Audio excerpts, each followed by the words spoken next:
در آغاز هفته نو من شالوگو خوجه شما استودیو مرکزی رادیو آزادی در پراگ همراهی دارم. روز بخیر. در برنامه 5 نوامبر اطراف این موضوع صحبت خواهیم کرد. دلوار گولوف پشت پنجره رفت. دادگاه پسری وزیر سابق صنعت و انرژتیکا را در افباشی گناهکار دانست. وکیلان دفاع گفتند از بالای حکم شکایت میبرند.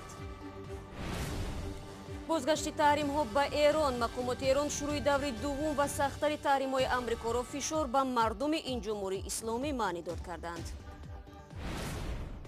و برفکی دهقانان را غافلگیران نرخ سیب را ارزان کرد. باغداران در ولایت ختلان امسال به جای فایده هزارها سومانی ضرر دیدند.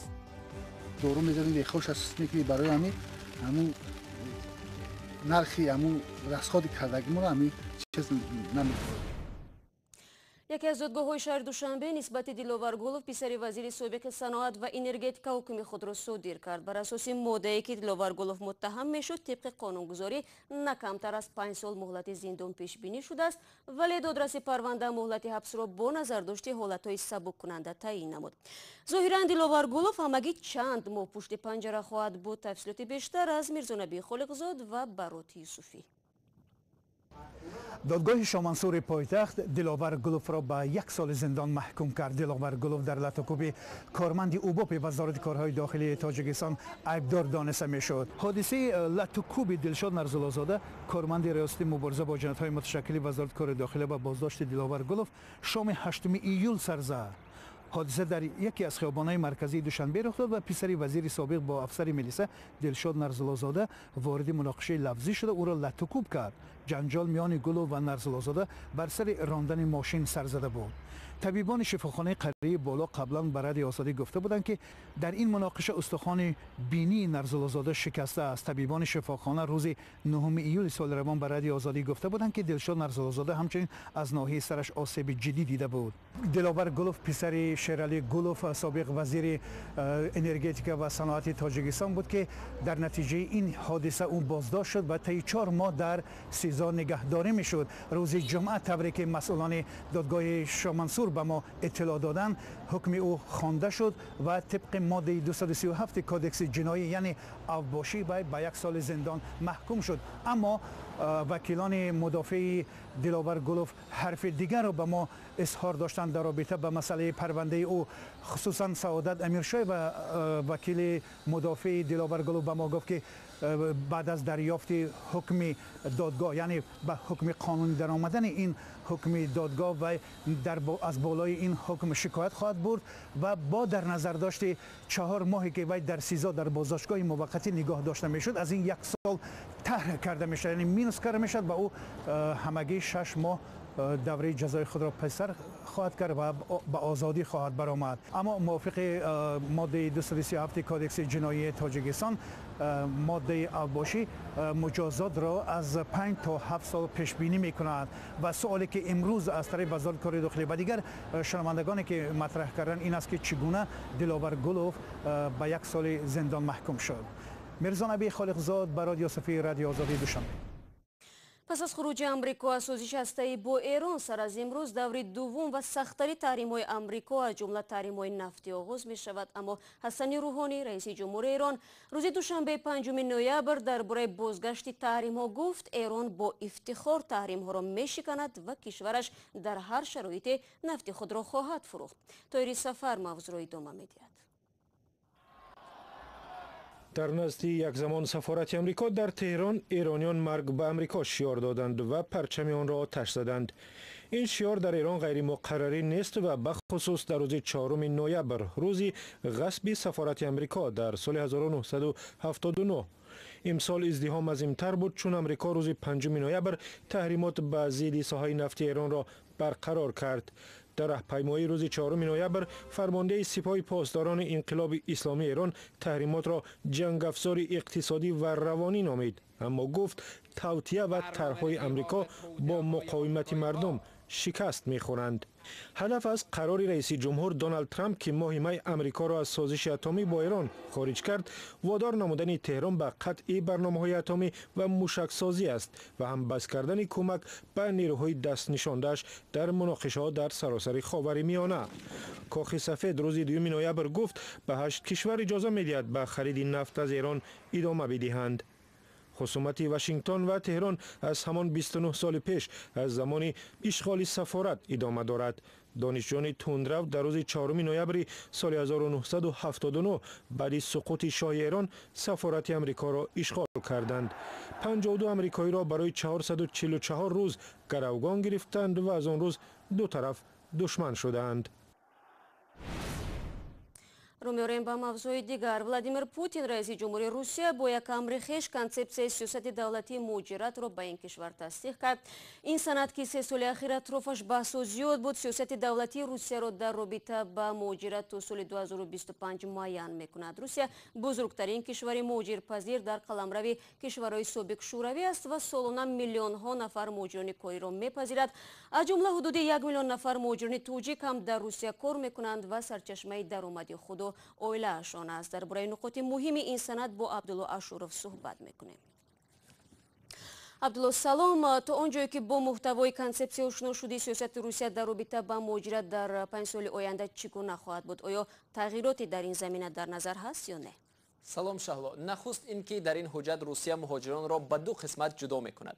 گروهی که میخواهند کاملا به روسیه برای زندگی و مقیم شدن آیند و دوم مهاجرانی که موقتا در مهاجرت کاری در این کشور هستند. در این سند گفته می شود شماره اهالی روسیه در شرق دور و منطقه بایکال تا رفت کم می شود. از این رو کرملین بر روندی مهاجرت چون منبع بیشتر کردن شماره اهالیش نظر می کند. در این سند تاکید می شود که روندی دادن شهروندی و شناسنامه های روسی به هموطنان ساده تر کرده شوند. بنابر این سند روسیه آماده است در 5 سال آینده به شهروندان کشورهای سابق شوروی که نیتی کار و زندگی دائمی در روسیه را دارند شهروندی بدهد. اما تاکید می شود که برتری به آموزگاران، دکتران و مهندسان و صاحبکاران داده می شود. یک تاکید دیگر این است که آنها به شهروندی پذیرفته می شوند که آماده‌اند به جامعه روسیه همایش یابند و عرف و عادت عنعنه‌های این کشور را قبول و رعایت کنند. از این سند همچنان برمی‌آید که روسیه جریانی به شهروندی پذیرفتن دانشجویان خارجی را نیز آسان کردن است. از تاجیکستان هم حدود 20,000 دانشجو در مکاتب عالی این کشور تحصیل می‌کنند و احتمال قسمتی از آنها مقیم این کشور شوند که روند فرار مغزها را از تاجیکستان باز هم می‌تزاند. خب عبدالله، در مورد مهاجرت کاری موقت چی گفته می‌شود، چون اکثر شهروندان تاجیکستان موسمی در این کشور کار می‌کنند؟ شهلا، در این کنسپسیا گفته می شود روسیه در خود را برای مهاجران کاری که در کشور باقی ماندنی نیستند باز نگاه می دارد. روسیه به نیروی کاری نیاز دارد چون طور گفته می شود از خود روسیه هر سال حدود 60,000 شهروندانش به مهاجرت کاری به دیگر کشورها می روند. بنابراین در این سند گفته می شود که قانون‌های مهاجرت در روسیه باید خیلی ساده و فهما و در عین زمان اجرا شونده کرده شوند. طور در این حجت آمده است روسیه هر سال تا 10 میلیون مهاجر کاری را در قلمروش میپذیرد. مهاجران حدود 4.5% نیروی کاری روسیه را تشکیل میدهند. اکثر آنها بیشتر به کارهای وزنین و سخت مشغولند که شهروندان خود روسیه به اجرای آن حاضر نیستند. سپاس عبدالله برای صحبت و جایز به تاکید است که روسیه سالهای آخر مقررات بود و باش و کاری مهاجران را سخت‌تر کرد. از جمله داشتن پاتنت کاری هر ماه تقاضا می شود. گرانی تهیه این سند و رسمیت دیگر شرایط بود و باش مهاجران تشنه کار و درآمد را به مراتب وزنین نموده است. و در ادامه موضوع روسیه، این کشور از پلیس بین‌المللی یا اینترپول خواسته است برای بازداشت کامیلا اورون و یک شهروند تاجیکستان مساعدت کند. به گفته مقامات روسیه، این زن تاجیکستانی به عضویت در سازمان‌های افراطی متهم می‌شود. درباره این زن در صفحه رسمی اینترپول معلومات زیادی نیست و فقط گفته می‌شود که او 35 ساله است و زبان تاجیکی، ازبکی و روسی را می‌داند. ظاهراً این زن تاجیکستانی در عراق و یا سوریه قرار دارد. روسیه در مجموع 30 شهروند تاجیکستان را که اینترپول جستجو دارد. اکثر این افراد به فعالیت‌های تروریستی، ترغیب تروریسم و عضویت در گروه‌های تندرو و کشتار و قاچاق مواد مخدر متهم می‌شوند. برخی از ساکنان محله در شمال پایتخت تاجیکستان شکایت دارند که آنها را در پیش روی سردی ها به اصطلاح به خانه و در میگذارند. مقامات شهرداری به خاطر بنیاد مرکزی سیاحی دهها منزل را در این منطقه تخریب کردن است. ساکنان از چه ناراضی‌اند؟ اسکندر فیروز و امرالدین اولیموف به ما و شما قصه میکنند.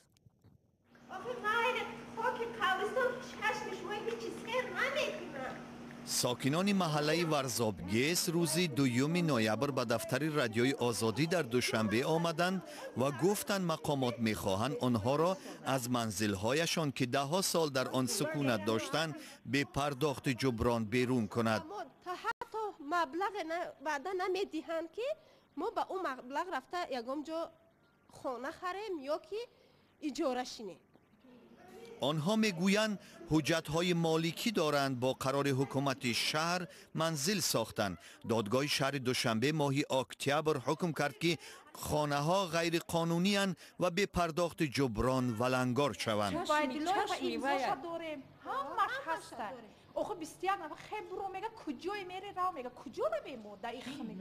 ساکنان خواستند به دادگاه عالی شکایت برند، اما مأموران را هفته گذشته در نزد خانه‌هایشان دیده نگران شدند.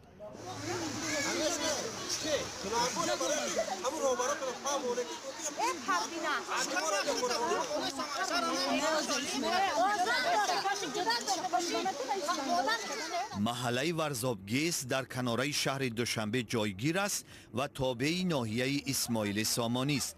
31 خانواده بعضی از سال 1994 و گروهی دیگر از سال 2008 در اینجا خانه ساختند. آنها میگویند تا امسال مقامات به آنها اراده نداشتند.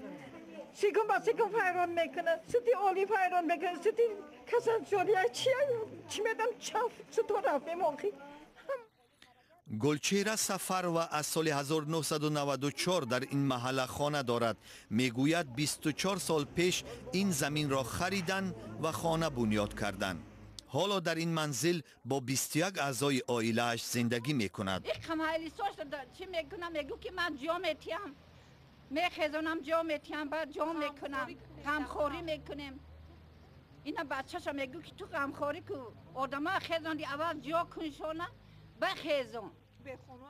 زیور اکرموی 34 ساله و 2 کودکش با والدین زندگی میکنند.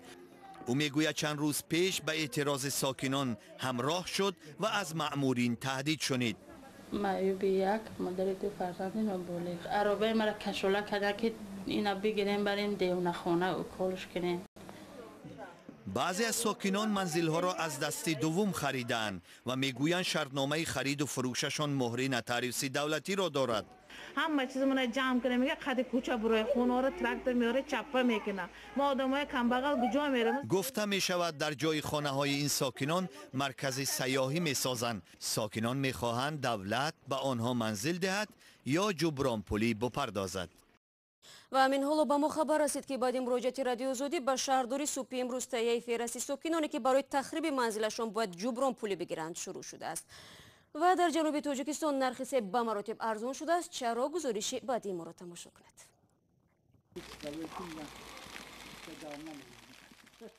این سیب‌ها را میبایست هفته دیگر میچیندند. برف ناگهانی دهقانان را غافلگیر کرد. مجبور شدیم همون استودنت‌ها را همی کم کم سوم بته میسوسه برای همی 50 تینی همون سودا کردیم، هم 1 تونش سودا کردیم. معمولاً باغداران کیلوی سیب را تا 5 سامانی میفروختند. آنها میگویند امسال جای فایده هزارها سامانی ضرر دیدند.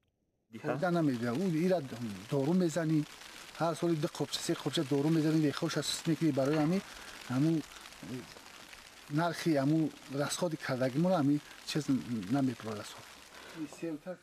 دهقانان از سیب‌هایی که بعد از برف ذخیره کردند امید زیاد ندارند. اگر ارزان نفروشند تلف می شود. بارش ناگهانی برف در ناحیه‌های شمس‌الدین شاهین و مؤمن آباد و خوالینگ دهقان بازار شهر کلاب را پر از سیب کرده است. فروشنده ها میگویند سیب را از دهقانان از 50 درم تا 1 سامانی خریده به بازار وارد میکنند. نه برای فروشنده خوبه، نه برای دهقان. برای تو ارزون میاری در ارزون پیش نه. بارش بروقتی برف امسال و پایین آمدن حرارت هوا نه تنها به حاصل سیب همچنین به حاصل کارتوشکا و دیگر زراعت‌های تیره‌ماهی تأثیر کرد. برنامه ما پایان است. خدا نگهدار.